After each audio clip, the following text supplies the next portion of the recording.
Hello বন্ধুরা, তোমরা কেমন আছো সবাই? আমি দেবলীনা আবার চলে এসেছি নতুন একটা ব্লগ নিয়ে, হোলি ধামাল ব্লগ। হোলিতে আমরা কি কি করেছি সবটাই দেখাবো। হ্যাপি হোলিতে আমরা যাত্রা শুরু করলাম, দেখতে থাকুন। গাড়িতে মেয়েরা উঠে পড়েছে, এই করো। Hello, hi, happy Holi. চলো স্টার্ট। ওরা স্টার্ট দিতেই আমরাও আমাদের দু চাকা নিয়ে ওদের পেছনে বেরিয়ে পড়েছিলাম। আমরা আর একটা ফ্যামিলি চলে গেছিলাম দু চাকাতে, আর দুটো ফ্যামিলি একটা ক্যাব বুক করে চলে গেছিল। মানে আমরা টোটাল 5টা ফ্যামিলি গেছিলাম, তার মধ্যে দুটো ফ্যামিলি দু চাকায়, দুটো ফ্যামিলি একটা ক্যাবে, আর একটা ফ্যামিলি তাদের নিজস্ব 4 চাকায়। আর সেই 4 চাকাতেই আমরা আমাদের ছানাপোনাদেরও দিয়ে দিয়েছিলাম। কিছুক্ষণের মধ্যেই আমরা পৌঁছে গেলাম পাম ভিলেজ রিসর্ট, যেটা হলো জোকাতে। খুব সুন্দর রিসর্টটা, একদম পৈলান মন্দিরের পাশেই। প্রথমে আমরা চলে গেছিলাম রিসেপশনে যেসব ফর্মালিটিস আছে সেগুলো ওরা করে নিচ্ছিল, আর তারপর আমাদের রুম দেওয়া হয়েছিল। সেই রুমে গিয়ে আমরা চেঞ্জ করে নিয়েছিলাম, কারণ আমাদের তৈরি হতে হবে হোলি খেলার জন্য। যতক্ষণ ওরা সব ফর্মালিটিসগুলো করে নিচ্ছিল ততক্ষণ আমরা একটু চারপাশটা দেখে নিচ্ছিলাম। বেশি দূর যাইনি, রিসেপশনের সামনেটাই দাঁড়িয়ে যতটা দেখা যায় ততটাই দেখছিলাম। খুব সুন্দর গাছগাছালিতে ভর্তি রিসর্টটা, তার সাথে বাচ্চাদের বিনোদনেরও যথেষ্ট ব্যবস্থা আছে। পার্ক আছে, সেখানে দোলনা, স্লিপ, আরও যত ধরনের ব্যবস্থা যাতে বাচ্চারা আনন্দ করতে পারে সব রকমই ছিল। আর দেখেছিলাম খড়ের ছাউনি দেওয়া ছোট ছোট বসার ব্যবস্থা করা রয়েছে, ছোট ছোট গোল গোল জায়গা, ওপরটা খড়ের ছাউনি, কোনোটা আবার দোতলা। খুব সুন্দর লাগছিল কিন্তু দেখতে। মনে মনে ভাবছিলাম সন্ধ্যের পর তো এখানেই আড্ডাটা হবে।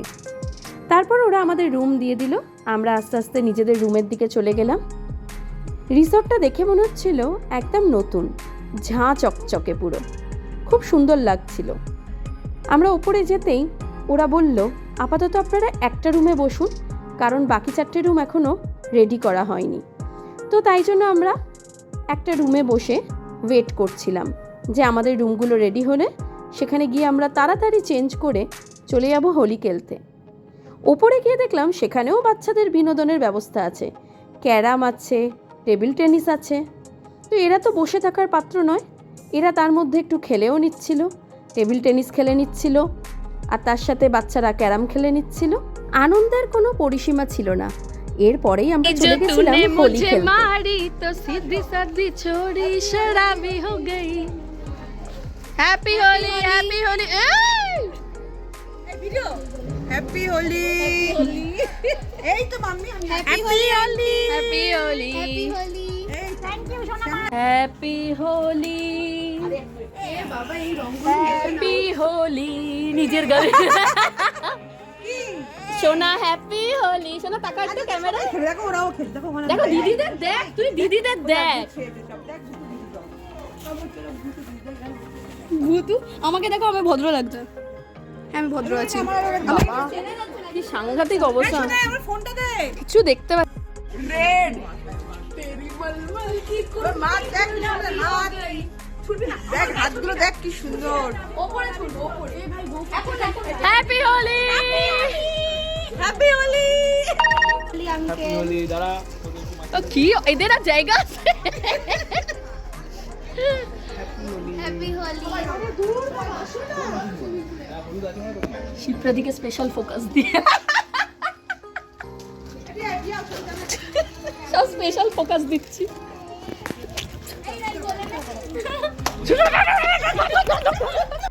আমরা যখন রং খেলে অলরেডি ভূত হয়ে গেছি, তখন ছেলেরা এলো রং খেলতে।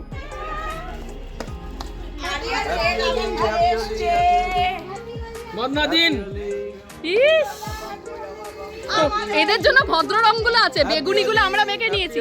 এই দাদা, এত পরিষ্কার কেন? রং দাও। এই বেশি করে কুন্তলটাকে বেশি করে, খুব নেই। আরে ব্যাস,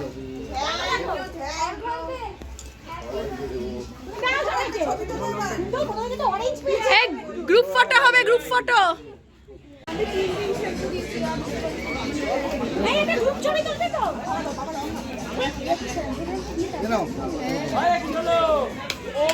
রং খেলে ভূত হয়ে অনেক নাচানাচি করার পর দেখলাম আরেক দল স্মোক বোম নিয়ে গেছিল। হলুদ রঙগুলো ওই স্মোক বোমের মাধ্যমে ছাড়ছিল, এত সুন্দর লাগছিল, তাই একটু ভিডিও করে আপনাদেরও দেখিয়ে দিলাম। হোলি পার্টি আমাদের কিন্তু দারুণ জমে গেছিল। বাচ্চারা কিছু রিলস বানিয়ে নিয়েছিল, চেষ্টা করেছিল একসাথে রং ওড়ানোর, হয়নি যদিও একসাথে।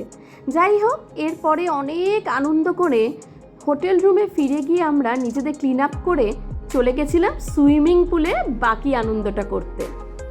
সুইমিং পুলে এসে দেখলাম ওখানে বাচ্চাদের জন্য স্লিপ রাইডের ব্যবস্থা ছিল, ঠিক যেন ওয়াটার পার্ক মনে হচ্ছিল।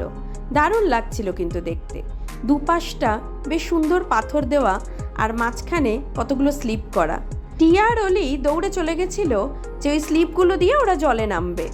টিয়া তো ঝপাত করে নেমে পড়েছিল, কিন্তু অলিকে দেখলাম স্লো মোশনে আস্তে আস্তে থেমে থেমে ওই স্লিপে দিয়ে ও জলে নামছে। অলির মনে হয় একটু ভয় লাগছিল। সুইমিং পুলটা যে ভীষণ বড় ছিল বা প্রচুর ডিপ ছিল তা নয়, সত্যি বলতে কি আমাদের মতো নন সুইমার যারা, তাদের জন্য কিন্তু পারফেক্ট ছিল। খুব আনন্দ করেছিলাম, ভয় লাগেনি। ওখানে মিউজিকও চলছিল ব্যাকগ্রাউন্ডে, তো আমরা ডান্স করতে করতে সুইমিং পুলে নামছিলাম, আনন্দ করছিলাম। আমি এখন ভিডিও করছি তাই আমি এখন নামিনি, একটু পরে আমিও নেমে পড়েছিলাম। কিছুক্ষণ পর টিয়া আবার চলে গেছিল ওই স্লিপ রাইডে, তবে এবারে সঙ্গী অলি নয়, এবারে সঙ্গী ছিল পারমিতা। দেখলাম ওখানে যাওয়ার পর টিয়া আবার যেকে সেই গেল আর সরাত করে নেমে এলো, বাট পারমিতা ওর আগে শুরু করেছিল। ও দেখি অলির মতো সেই স্লো মোশনেই স্লিপে নামছে। আমি ভাবছিলাম এ কি এত আস্তে নামছে কেন। কিছুক্ষণ পরে আমি আর সঞ্চিতাও গেলাম, ভাবলাম চলো চলো আমরাও স্লিপ দিয়েই জলে নামবো। কিন্তু গিয়ে দেখলাম স্লিপটা যথেষ্ট উঁচু, সবাই আমাদের বলছিল নামো নামো নামো, কিন্তু ওপর থেকে উঠে আমাদের আর সাহস হলো না। একটু ফটো তুলে ওখানে দুজনেই ব্যাক করলাম, থাক বাবা অনেক হয়েছে, দরকার নেই, সিঁড়ি দিয়ে নেমে যাই, নর্মাল সিঁড়ি দিয়ে নামি, স্লিপে চড়ে আর নামতে হবে না। তারপরে দেখলাম টিয়া আবার চলে গেছে শিপ্রা আন্টির সাথে আবার ওই স্লিপ রাইডে। ও যেন একটা মজা পেয়ে গেছিল। শিপ্রা দিয়েও খুব সুন্দর এলো স্লিপে। ওদের সাহস আছে বাবা, আমার নেই, তাই আমরা পালিয়ে এসেছিলাম। এরপর স্নান করে লাঞ্চ করে নিলাম। ওদের রেস্টুরেন্টে কিছু অসুবিধা ছিল বলে অর্ডারগুলো যা করেছিলাম আমরা, ওরা রুমেতেই সার্ভিস দিয়ে দিয়েছিল। তো রুমেতে আমরা বসে গেছিলাম খাবার দাবার নিয়ে। প্রচণ্ড খিদে পেয়েছিল, কারণ হোটেলে এসে আমরা কিছু ব্রেকফাস্ট করিনি, আমরা বাড়ি থেকে ব্রেকফাস্ট করেই বেরিয়েছিলাম। আর এখানে এসে তারপর হোলি খেলা, সুইমিং পুলে থাকা, জব্বর খিদে পেয়েছিল। তাই একটু পেট পুজো করে তারপর বেরিয়ে পড়লাম রিসর্ট ঘুরতে। সন্ধে নামার আগে রিসর্টটা একবার ঘুরে নেব, এটাই ছিল পরিকল্পনা। এরা তো ভীষণ আনন্দ করছিল, দৌড়ে দৌড়ে ঘুরছিল। আমি আর সঞ্চিতা এমনি একটু ঘুরে নিচ্ছিলাম চারপাশটা। অনেকটা বড় জায়গা, একটা পার্ক, তারপর আরেকটা পার্ক, তারপরে আরেক জায়গায় এলাম, সেখানে একটা বিশাল বড় মাঠ, আর সেই মাঠে কিছু দোলনা। তবে এটা কিন্তু সেই সি বিচে যেরকম দোলনা হয় সেই ধরনের দোলনা। তারপর একে একে রাই, অলি, আমি, সঞ্চিতা সবাই মিলে দুলে নিয়েছিলাম ওই দোলনাতে। বেশ আরামদায়ক কিন্তু এই দোলনাগুলো, শুয়ে ঘুমিয়ে পড়তে ইচ্ছা করছিল, কিন্তু একটুও হাওয়া ছিল না। হাওয়া থাকলে মনে হয় সত্যিই ঘুমিয়ে পড়তাম।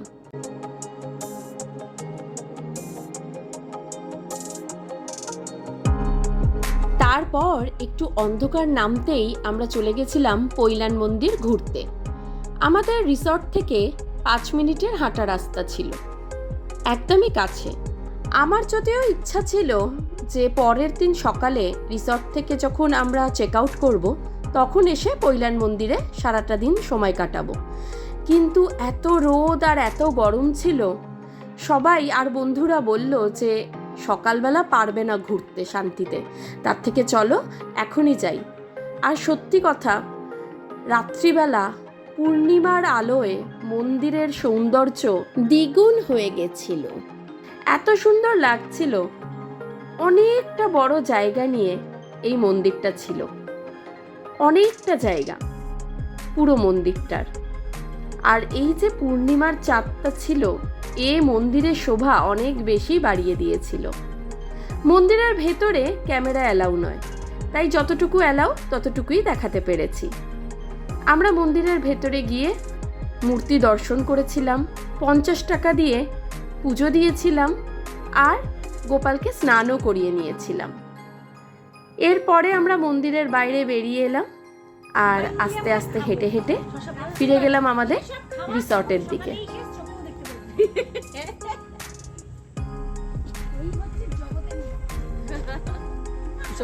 বনু, তুই জানিস তো তুই ভুল সাঙ্গাত চুজ করেছিস বনু। তুমি চিপস চাইছো, তুমি বড় লোকদের সাথে থাকা উচিত ছিল। না আমি বড় লোক, না তোমার এই দিদি বড় লোক। রিসর্টে ফিরে আমরা ছাতিম গাছের তলায় বসে পড়েছিলাম। পুরো রিসর্ট জুড়ে অনেকগুলো এইরকম ছাতিম গাছের তলায় বসার ব্যবস্থা ছিল। সেখানেই আমরা একসাথে গোল টেবিল বৈঠকের মাধ্যমে আমাদের রাতের খাবারের পর্ব সেরে নিচ্ছিলাম। এক এক ফ্যামিলি এক এক রকম মেনু অর্ডার করেছিল, কিন্তু চিকেন কষাটা ছিল সবার জন্য কমন। খাওয়া দাওয়া আর জমি আড্ডা হয়ে যাওয়ার পর ওইখান থেকে আমরা রুমে ফিরে গেছিলাম। অনেকটা রাত অবধি আমরা ওখানে ছিলাম, সবাই গল্পগুজব করছিলাম। তারপরে বাচ্চারা খুব ক্লান্ত অনুভব করছিল, তার জন্য ওদের নিয়ে আমরা রুমের মধ্যে ফিরে গেছিলাম। রাত্রিবেলাতেও রিসর্টের সৌন্দর্য খুব সুন্দর লাগছিল।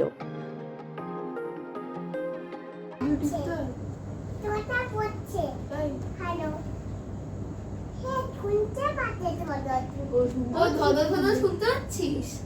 হ্যালো, এটা কে বলছে? কে বলছে বনু? তুমি কি করছো? ভিডিও বলছে বনু? ছজল কুন্ড। রাত্রিবেলা রুমে ফিরে ওদের ঘুম নেই চোখে। অনেক আনন্দ করার পর অবশেষে ওরা ঘুমোলো। পরের দিন সকালে ঘুম থেকে উঠে আবারও রিসর্টটা দেখে নিচ্ছিলাম। আগের দিন আমরা এখানে কত আনন্দ করেছি, কত রং খেলেছি, কিন্তু পরের দিন সকালে তার চিহ্ন মাত্র নেই। সবটাই পরিষ্কার পরিচ্ছন্ন ওরা করে ফেলেছিল। আমাদের মেয়েরা ঘুম থেকে উঠেই আবার চলে গেছিল সুইমিং পুলে। বলেছিল এবার তো বেরিয়েই যাব, তার আগে আরেকটু এনজয় করে নিই।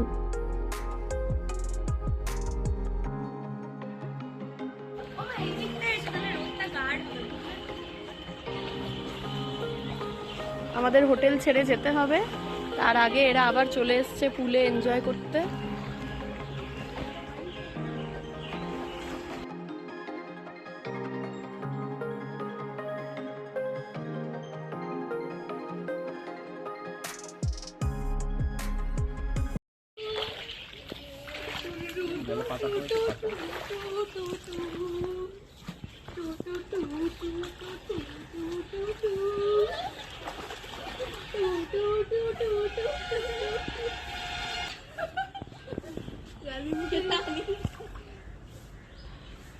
কিছু কর না, এই দেখ দেখ, কিছু করবি না।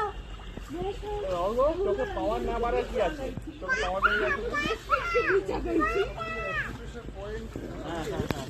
কি হয়েছে সুটকি?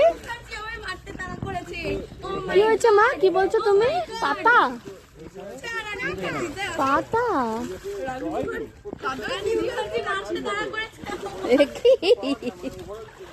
চুল ভিজবে, চুল ভিজবে, ওরকম করিস না। সুইমিং পুলে ওদের আনন্দ করে নেওয়ার পরে আমরা বেরিয়ে পড়েছিলাম রিসর্ট ছেড়ে, কারণ আমাদের একদিনেরই বুকিং ছিল।